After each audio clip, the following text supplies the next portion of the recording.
أعوذ بالله من الشيطان الرجيم. بسم الله الرحمن الرحيم. يسبح لله ما في السماوات وما في الأرض الملك القدوس العزيز الحكيم.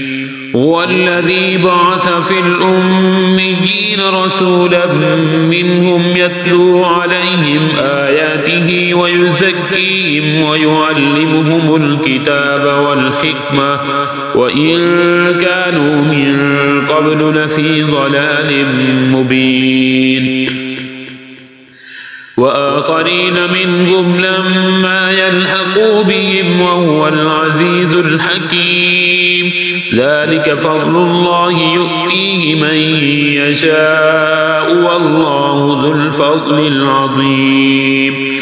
مثل الذين حملوا التوراة ثم لم يحملوها كمثل الحمار يحمل أسفارا بئس مثل القوم الذين كذبوا بآيات الله والله لا يهدي القوم الظالمين.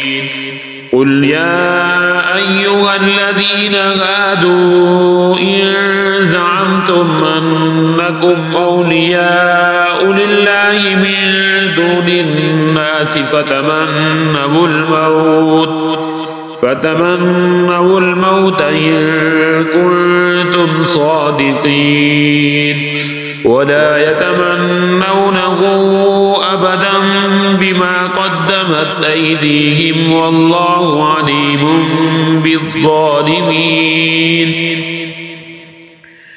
قل إن الموت الذي تفرون منه فإنه ملاقيكم ثم تردون إلى عالم الغيب والشهادة فينبئكم بما كنتم تعملون.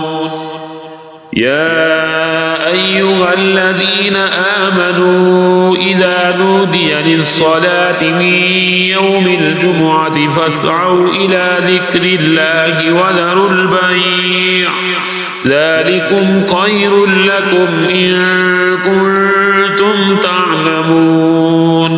فإذا قضيت الصلاة فانتشروا في الأرض وابتغوا من فضل الله واذكروا الله كثيرا لعلكم تفلحون.